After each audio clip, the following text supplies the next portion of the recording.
এই শীতকালে আমাদের জন্য একটা প্ল্যানিং করা দরকার। এই শীতকালে আমরা 5টি কাজ করতে পারি। আজকে জুমার মধ্যে সংক্ষিপ্ত আকারে এই 5টি কথা, 5টি আমল করার জন্য আমরা আলোচনা করব। আল্লাহ পাক আমাকে এবং আপনাদের সবাইকে এই আমলটা করার জন্য কবুল করুক বলে আমিন। 1 নম্বর হচ্ছে শীতার্ত মানুষকে শীত বস্ত্র দেওয়া। সুবহানাল্লাহ বলেন। এই কঠিন শীতের মধ্যে অনেক মানুষ শীতের মধ্যে কষ্ট পাচ্ছে। আপনার যতটুকু সম্ভব, যার বেশি আছে তিনি বেশি দেন, যার কম আছে অন্ততপক্ষে একটা 50 টাকা দিয়ে একটা মাফলার কিনে দেন। পারবেন না ইনশাআল্লাহ? এইটার ফায়দা কি হবে?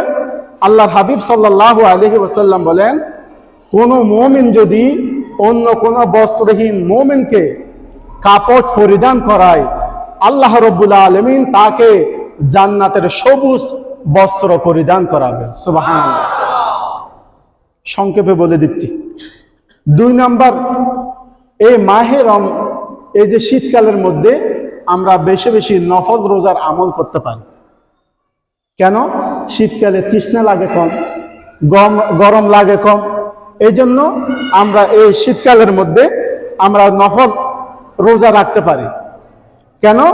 আল্লাহর হাবিব সাল্লাল্লাহু আলাইহি ওয়াসাল্লাম বলেছেন, কেউ যদি আল্লাহর সন্তুষ্টিতে একটা রোজা রাখে, আল্লাহ পাক ওই ব্যক্তিকে একটা রোজার বিনিময়ে জাহান্নাম থেকে 70 বছর থেকে দূরে নিয়ে যাবে।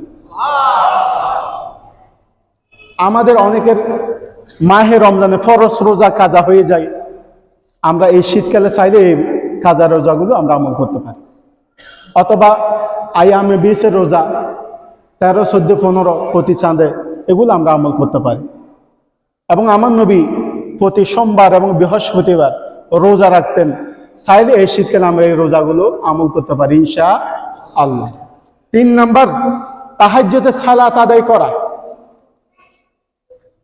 ওয়া মিনাল লাইলি ফাতাহাজ্জাদ বিহি নাফিলাতাল লাক। আল্লাহ পাক আমার নবীকে তাহাজ্জুদের মাধ্যমে তাহাজ্জুদ দিয়েছেন। এই তাহাজ্জুদের মাধ্যমে আমার নবী আল্লাহ পাক ওয়াদা করেছেন মাকাম মাহমুদের। সুবহানাল্লাহ বলেন।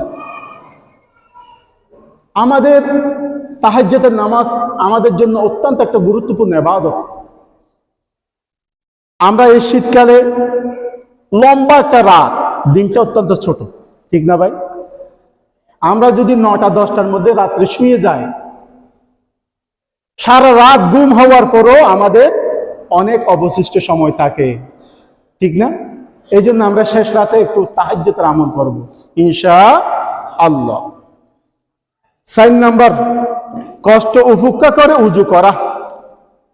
আমরা এমন অনেক রয়েছি, রাসূল পাক সাল্লাল্লাহু আলাইহি ওয়াসাল্লাম বলেছেন, আমি কি তোমাদের এমন বিষয়ে সংবাদ দেব না যার মাধ্যমে আল্লাহ তোমাদের গুনাহ মুছে দেবেন? সুবহানাল্লাহ বলেন। এবং তোমাদের সম্মান বৃদ্ধি করবেন। তখন সাহাবায়ে কেরাম বললেন, ইয়া রাসূলুল্লাহ, অবশ্যই আপনি বলবেন। তখন আমার রাসূল পাক সাল্লাল্লাহু আলাইহি ওয়াসাল্লাম বললেন, শীতকালে তোমরা কষ্ট হলো একটু ভালো মতো তোমরা উযু করবা। সুবহানাল্লাহ। শীতকালে ভালো মতো কষ্ট করে যদি উযু করে তাহাজ্জুদের সালাতে দাঁড়াও, আল্লাহর হাবিব সাল্লাল্লাহু আলাইহি ওয়াসাল্লাম বলেন, যিনি শীতকালে তাহাজ্জুদের সালাতে দাঁড়িয়ে যায়, কষ্ট করে উযু করে, আল্লাহ পাক ওই বান্দার দিকে দেখে মুস্কি হাসি দেন। এবং শুধু তাই নয়, আল্লাহ পাক ওই কষ্ট করে উযু করা ব্যক্তিকে জাহান্নাম হারাম করে জান্নাতের শুভ সংবাদ দিয়ে দেন। সুবহানাল্লাহ।